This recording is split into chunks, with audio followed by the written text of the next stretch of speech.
Students, hope so you all are doing well. Today we are going to discuss the topic respiratory disorder. Before discussing the topic, you have to know that what are disorders. Alright student, the word disorder means normal structure and the function of the body. If disturbed, then we will say that it is disorder. अगर body का कोई भी normal structure या फिर function किसी भी वजह से डिस्टर्ब हो जाए तो हम उसको क्या कहते हैं, डिसऑर्डर. स्टूडेंट्स, यहाँ पे हमारा कंसर्न रेस्पिरेटरी डिसऑर्डर से इट्स मीन कि हमारे रेस्पिरेटरी सिस्टम में जब भी कोई प्रॉब्लम होगी, that is known as the respiratory disorder. Students, the first disorder that we will discuss, that is the bronchitis. It is basically the inflammation and the swelling in the bronchi and the bronchioles. जो bronchi और bronchioles हैं, bronchi basically as you know very well that it is a division of the bronchus. जब bronchus further divide होता है तो bronchi बनाता है और bronchi further divide होने के बाद bronchioles बनाते हैं. तो यहाँ पे अगर swelling हो जाए, कोई inflammation हो जाए या swelling हो जाए, इसको हम क्या कहेंगे, दिस इज़ bronchitis. और अगर स्वेलिंग हो जाएगी तो फिर होगा क्या, as you can see in the diagram, this is the normal bronchus. आप यहाँ पे देख सकते हैं इंटरनल स्पेस कितनी ज़्यादा है यहाँ पे, जहाँ से एयर पास कर सकती है. लेकिन अगर यहीं पर क्या हो, स्वेलिंग हो जाए, तो आप यहाँ पे इन्फ्लेम्ड ब्रोंकस को देख सकते हैं. यहाँ पे आपके पास सिर्फ और सिर्फ इतनी सी स्पेस अवेलेबल है. तो यहाँ पे क्या होगा कि स्पेस डिक्रीज़ कर जाएगी. So in this condition, due to the inflammation और swelling, what happened, the space decreases and this is the bronchitis. Right students, we will discuss the types of the bronchitis and they are according to the time duration. First we talk about the short term and the acute bronchitis. It will remain 1 till 2 weeks. Means कि अगर हम इसके time duration की बात करें कि ये 1 to 2 weeks रहता है, इसको हम कहते हैं एक्यूट, मतलब उसके बाद इसमें रिकवरी आना शुरू हो जाती है. But when we talk about the long term, it remains several weeks to months. और जब क्रोनिक की हम बात करते हैं, that is more dangerous than, it is 3 months to 2 years. Basically यहाँ पे क्या होता है कि जो क्रोनिक है, यहाँ पे म्यूकस प्रोड्यूसिंग सेल्स होते हैं, वो इंक्रीज़ करते जाते हैं. जब म्यूकस प्रोड्यूसिंग सेल इंक्रीज़ करते जाएंगे तो जो म्यूकस की लेयर है वो थिक होती जाएगी. और जब म्यूकस की लेयर थिक होती जाएगी तो उस वक्त क्या होगा, ऑब्स्ट्रक्ट ब्रीथिंग. तो जो हमारा जो ब्रीदिंग का प्रोसेस है, तो उसमें हमें प्रॉब्लम होगी. Discuss the causes of the bronchitis. The first cause is the bacteria और virus and the chemical irritants. Chemical irritants में हमारे पास टोबैको और स्मोक, कोई भी उसमें स्मोक हो सकता है और सिगरेट का स्मोक भी हो सकता है जो ब्रोंकाइटिस कॉज कर रहा है. सिम्टम्स क्या है, coughing, wheezing, fever, chills and shortness of the breath. Coughing, खांसी हो जाएगी. वीजिंग का मतलब ये कि जब आप सांस लेते हैं तो उसमें जो विस्लिंग साउंड होती है, this is known as the wheezing. Fever होगा, ठंड लगना शुरू हो जाएगी. और जैसे शॉर्टनेस ऑफ ब्रीदिंग का मतलब होता है कि जैसे किसी की सांस उखड़ रही होती है, उसको हम कहते हैं शॉर्टनेस ऑफ ब्रेथ. तो ये बेसिकली क्या है, these are the symptoms. Treatment इसका क्या है कि we will go for medication. और जब मेडिकेशंस लेंगे तो उसको हम इसके अकॉर्डिंग लेंगे कि हमारे पास क्या, किसकी वजह से ये.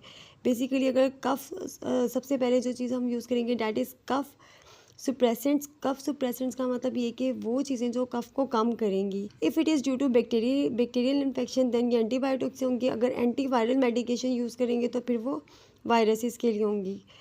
और फिर हम यहाँ पे क्या करेंगे, avoid irritants like the smoke and the pollution. और फिर अगर बहुत ज़्यादा पोल्यूशन है या फिर कहीं पे बहुत ज़्यादा स्मोक है, तो यहाँ पे हमने क्या करना है, उन चीज़ों को हमने अवॉइड करना है for the cure of the disease. Right students, the next disorder that we are going to discuss is the emphysema. Basically students, इसमें क्या होता है कि जो इनर वॉल्स होती हैं एल्वियोलाई की, as you can see in the diagram, ये जो वॉल्स हैं ये क्या होती हैं, ये रप्चर हो जाती हैं और ये वीक हो जाती हैं. तो यहाँ पे जो स्ट्रक्चर है वो आपको इस तरह से नज़र आएगा. This is the structure of the alveoli. Emphysema, what happen, inner walls of the alveoli weak and rupture, and due to their rupturing, what happened, the large air spaces are produced, and due to these large spaces, what happened, the space decreases for gaseous exchange. Students, इस बात का मतलब ये है कि अगर आपके पास एक एरिया है, वहाँ पे सारी जो इंटरनल लाइनिंग है वो रप्चर हो गई है, तो यहाँ पे आपके पास सिर्फ इतना सा एरिया है जहाँ पे गैसेस का एक्सचेंज होगा. But if there is a normal alveoli, तो यहाँ पर उन्हें ये जो ग्रेप लाइक स्ट्रक्चर्स आपको नज़र आ रहे हैं, ये बेसिकली क्या है, ये सरफेस एरिया बहुत ज़्यादा इंक्रीज़ कर देते हैं. तो इन दोनों कंडीशंस में जो ब्रीदिंग, जो गैस एक्सचेंज का प्रोसेस है, ब्रीदिंग प्रोसेस है, तो वो बहुत ज़्यादा उस पर इफ़ेक्ट होगा। इसकी कॉजेज़ क्या है? Long term exposure to the irritants in air. Irritants का मतलब ये होता है कि कोई भी चीज़ जो आपको इरिटेशन कॉज करे या फिर आपको उसकी वजह से कोई भी डिस्कम्फर्ट हो, तो उसको हम क्या कहते हैं? इरिटेंट्स। अगर उस कोई भी ऐसा पर्सन है जिसका एक्सपोजर बहुत ज़्यादा ही इरिटेंट्स के साथ जो एयर में प्रेजेंट है, लाइक टोबैको है, स्मोक है, केमिकल फ्यूम्स हैं और मैनी अदर एयर पोल्यूटेंट्स, तो बेसिकली उसको एम्फीसीमा की डिजीज़ होने के चांसेस हैं। सिम्टम्स क्या हैं? Shortness of breath, chronic cough, जो लॉन्ग टाइम कफ होगी उसको क्रॉनिक कफ कहते हैं, और विदाउट म्यूकस। कफ दोनों तरह की हो सकती है कि एक में म्यूकस की प्रोडक्शन होगी और अगर नहीं तो दूसरी कंडीशन ये है कि उसमें म्यूकस प्रोड्यूस नहीं हो रहा था। वैसे जो ड्राई कफ भी उसे कहते हैं। Wheezing and chest tightness. Wheezing आपको हम पहले भी डिस्कस कर चुके हैं, उसको बेसिकली जो विस्लिंग साउंड होती है ब्रीदिंग में उसको वीजिंग बोलते हैं। और चेस्ट टाइटनेस का मतलब ये कि बहुत ज़्यादा खिंचाव महसूस करेगा वो अपनी चेस्ट में। So these are the symptoms of the emphysema. यहाँ पे आपका एक शॉर्ट क्वेश्चन भी बनता है जिसमें आपने सिम्टम्स और ट्रीटमेंट के बारे में बताना है। और ट्रीटमेंट इसका यह है कि medicine to relieve cough and breathing problems. Emphysema can not be cured completely. Emphysema को कम्प्लीटली क्योर करना बहुत डिफ़िकल्ट होता है। इसकी रीज़न ये है क्योंकि यहाँ पे जो एल्वियोलाई की वॉल्स है वो रप्चर हो जाती है। जब ये बहुत ज़्यादा और अगर ये क्रोनिक हो जाता है तो फिर उस वक्त क्या होता है कि कंडीशन बहुत ज़्यादा सीवियर हो जाती है और फिर नॉर्मल होना बहुत डिफ़िकल्ट है इस कंडीशन में। So students, this is all about emphysema. Now we will move towards the pneumonia, that is another disorder. Basically students, pneumonia में क्या होता है कि pneumonia is an inflammation in the lungs due to the infection in the alveoli. Inflammation का मतलब होता है swelling. Lungs में अगर स्वेलिंग हो जाए और लंग्स में स्वेलिंग हुई है, और लंग्स में स्वेलिंग कहाँ पे हो सकती है? इन एल्विलाई और फील्ड विद पस। और फिर वहाँ पे क्या होता है कि एल्विलाई में इन्फेक्शन हो जाता है और जितना जो एल्विलाई है वो बेसिकली पस से फिल हो जाती हैं। न्यूमोनिया की कॉजेज़ क्या क्या है? ये बैक्टीरिया, वायरसेस एंड फंजाई तीनों कॉज कर सकते हैं। मतलब ये माइक्रो ऑर्गेनिजम्स हैं, ये तीनों न्यूमोनिया कॉज कर सकते हैं। सिम्टम्स में बेसिकली हमारे पास ये आता है। सिम्टम्स में the pneumonia patient suffer from the high fever, shortness of breath and the cough with sputum. Sputum basically जो बलगम होता है उसको बोलते हैं। यहाँ पे जो पेशेंट है उसको बहुत ज़्यादा कफिंग होगी, शॉर्टनेस ऑफ ब्रेथ मतलब उसकी सांस उखड़ना शुरू हो जाएगी, और इसके साथ साथ क्या होगा कि जो कफ है उसके अंदर उसको बलगम भी आएगा। बैक्टीरिया का इन्फेक्शन होगा तो वहाँ पे हम एंटीबायोटिक्स यूज़ करते हैं। अगर हमारे पास वायरल इन्फेक्शन होगा तो उसके लिए, वायरल फंगल इन्फेक्शन के लिए हम क्या करेंगे? अगर वायरल है तो एंटीवायरल, और अगर फंगल इन्फेक्शन है तो फिर एंटी फंगल ड्रग्स हम यूज़ कर सकते हैं। न्यूमोनिया से प्रिवेंट करने के लिए वैक्सीन्स भी अवेलेबल हैं जिनका हमारे इम्यून सिस्टम को इम्यून किया जा सकता है बिफोर द टाइम। नेक्स्ट हम बात करेंगे बेसिकली स्टूडेंट्स एस्मा की। एस्मा बेसिकली क्या है कि यहाँ पे ब्रोंकाई और ब्रोंक्यूल्स में स्वेलिंग हो जाती है, और ये स्वेलिंग क्या करती है कि ये इनकी वॉल्स को कंस्ट्रिक्ट कर देती है। As you can see over here the walls of the bronchi are constricted. So basically यहाँ पे क्या होता है, फिर म्यूकस की डेपोजिशन की वजह से ब्रीदिंग में बहुत प्रॉब्लम होती है। What are the symptoms? Recurring attacks of the shortness of breath. मतलब ये कि बार बार जैसे सांस का उखड़ना, जिस पर्सन को अस्थमा होता है उसकी सांस बहुत ज़्यादा, उसको बहुत ज़्यादा शॉर्टनेस और प्रॉब्लम फेस करनी पड़ी होती है। इसके साथ साथ वीजिंग होती है, whistling sound when breathing out. वो ब्रीदिंग आउट जब करते हैं तो एक विसल के साथ ब्रीद आउट करते हैं। Coughing and the chest tightness. Coughing बहुत ज़्यादा होती है और उसके साथ साथ उसके चेस्ट में बहुत ज़्यादा खिंचाव महसूस हो रहा होता है। These are the symptoms and the causes basically क्या है? एलर्जेंस में आपके पास ये सारी वो वाली सारी चीज़ें जो एलर्जी कॉज कर सकती हैं। Like you can say that कुछ लोग इस तरह के होते हैं जिनको पोलन से एलर्जी होती है, किसी को डस्ट एलर्जी है, किसी को माइट एलर्जी है, और सम टाइम ऐसा होता है कि जो पेट डेंडर हैं उनको भी एलर्जी होती है। पेट से भी लोगों को बहुत एलर्जी होती है। फ्रेंड्स, एयर पोल्यूटेंट्स में हमारे पास स्मोक, केमिकल फ्यूम्स और स्ट्रॉन्ग फ्रेगनेंसीज हैं। कुछ लोग बहुत ज़्यादा स्ट्रॉन्ग फ्रेगनेंस अगर यूज़ करें उन्हें, तब भी ये वाली प्रॉब्लम हो सकती है। लेकिन स्टूडेंट्स, यहाँ पे वेदर चेंजेस भी बहुत ज़्यादा अफेक्ट करती है। वेदर चेंजेस के साथ साथ यहाँ पे जेनेटिक फैक्टर भी बहुत अफेक्ट करते हैं। अगर फैमिली की हिस्ट्री में एस्मा है तो फिर चांसेस होते हैं कि उस पर्सन को भी एस्मा हो सके, और या फिर कोई और एलर्जी, जैसे ये पोलन वगैरह की एलर्जी होती है। मतलब ये हम कह सकते हैं सिंपली कि एलर्जेंस अगर फैमिली में एग्जिस्ट कर रहे हैं तो फिर चांसेस हैं कि वो आगे भी दूसरे पर्सन में ट्रांसफ़र हो सकते हैं, वही वाली एलर्जीज़। तो इसका ट्रीटमेंट बेसिकली क्या है कि हम मेडिसिन यूज़ करें। ब्रोंकोडायलेटर्स, ये बेसिकली क्या है कि जो हमारी ब्रोंकस को डायलेट कर देंगे, मतलब जो ब्रोंकाई है उसको डायलेट करने के लिए जो मेडिसिन यूज़ की जाती है उसको ब्रोंकोडायलेटर्स बोलते हैं। To dilate the bronchioles during the asthma attack, उससे क्या होता है कि जो एस्मा अटैक जब होता है किसी को, तो उस वक्त उसको अगर हम उसको ये डायलेटर्स देते हैं, ब्रोंक्यो डायलेटर्स, उसकी वजह से क्या होता है कि ब्रोंकस है वो डायलेट हो जाती है। Is all about ESMA. यहाँ पे मैंने मार्क किया हुआ है स्टूडेंट्स, ये डेफिनेशन है फर्स्ट 2 लाइन्स, और सिम्टम्स कॉजेज़ ये आपने एज इट इज़ ही याद करने हैं, ट्रीटमेंट्स वगैरह। हमारे पास जो लास्ट डिसऑर्डर आ रहा है that is the lung cancer. Firstly, we will discuss what is cancer. Basically, students, cancer means uncontrolled increase in the number of cells in any part of the body, or we can simply say that this is the uncontrolled division of the cell. जब cells की uncontrolled division होती है तो उसको हम क्या कहते हैं, कैंसर है।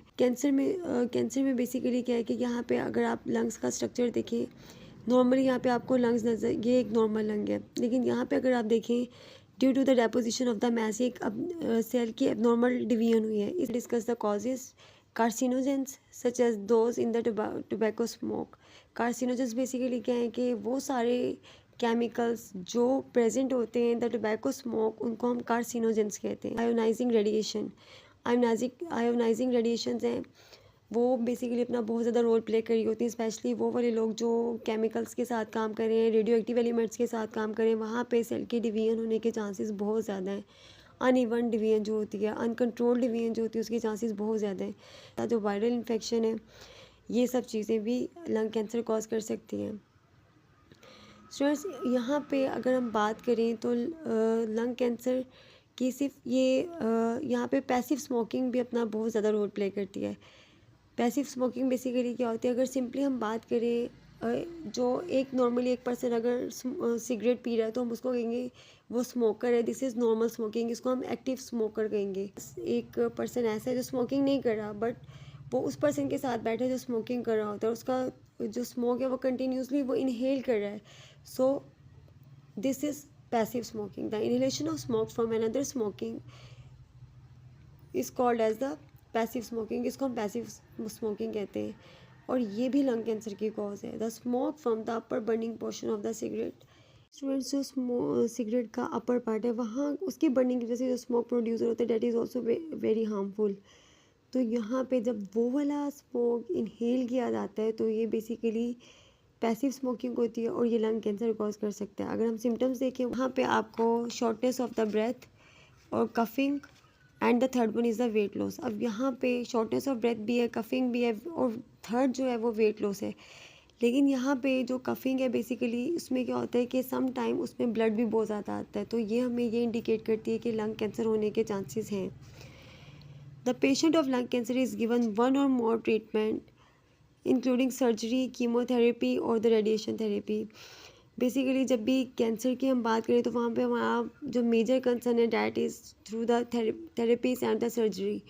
या तो सर्जरी कर दी जाए, उस पार्ट को रिमूव कर दिया जाए जो नॉन फंक्शनल मैस बना है, या फिर कीमोथेरेपी के थ्रू, केमिकल्स के थ्रू जो थेरेपी की जाती है। और लास्ट रेडिएशन थेरेपी है, उसमें बेसिकली रेडिएशंस के थ्रू उस नॉन फंक्शनल मैस को की ब्रेकडाउन करवा के बॉडी से रिमूव करवा दिया जाता है। So these all are the treatments for the cancer. Students, basically जब हम जो कैंसर है ना, ये अगर वर्ल्ड वाइड देखा जाए तो ये lung cancer most common type of cancer है। जो इन्फॉर्मेशन है that is about the lung cancer. Basically जब हम लंग कैंसर की बात करते हैं तो यहाँ पे हमारा कंसर्न है कि 1.5 मिलियन डेथ्स जो एनुअली होती हैं, 12.4% टोटल। और अगर हम न्यू कैंसर केसेस को देखें तो ये हमारे पास न्यू कैंसर रजिस्टर्ड होते हैं जो 12.4% है, और इन 12.4% में से जो 1.5 मिलियन डेथ्स हैं एनुअली जो हो रही है that is due to the cancer. इसके अलावा अगर हम पाकिस्तान में बात करें तो पाकिस्तान में जो new cancer cases annually record किए जाते हैं डैट इज़ 5.1%, और इन न्यू केसेस में से 22,000 लंग कैंसर होता है। और ये बेसिकली हमारे पास जो फिगर्स हैं that is from the World Health Organization. तो स्टूडेंट्स ये लंग कैंसर के सारे सिम्टम्स और ट्रीटमेंट्स हमने पढ़े। ये मोस्ट कॉमन कैंसर है in all cancer types. Students, this is all for today. Hope so all the things are clear to you. If you have any confusion about any topic, so you can ask. और जो ये lung cancer है basically students, इसमें ऐसे आपका long question number 4 भी है, that is related to the lung cancer. Bronchitis में बेसिकली हम बात करते हैं कि टाइम ड्यूरेशन की वजह से उसमें 2 टाइप्स हमारे पास एग्जिस्ट करती हैं। उनको हम 3 भी समटाइम कह देते हैं अगर हम लॉन्ग टर्म और जो शॉर्ट टर्म है और क्रोनिक को हम सेपरेटली डिवाइड करें तो। वरना अगर हम 2 डिवीजन्स करते हैं तो यहाँ पे हमारे पास बेसिकली क्या होता है कि शॉर्ट टर्म और acute and the second one is the chronic. Long term को इसमें से हम निकाल देते हैं और उसको हम क्रोनिक की कैटेगरी में ही लेकर आते हैं। तो सिंपली आप ये कह सकते हैं कि यहाँ पे आप अगर 2 टाइप्स भी लिख देंगे इसकी ब्रोंकाइटिस की, then it's okay. Like one is acute and the second one is the chronic. So यहाँ पे आप टाइम ड्यूरेशन लिखें और इसकी टाइप्स लिखें, ये भी आपका ठीक होगा। This is all about today, students. Hope so all the things are clear to you. Thank you so much. Allah Hafiz.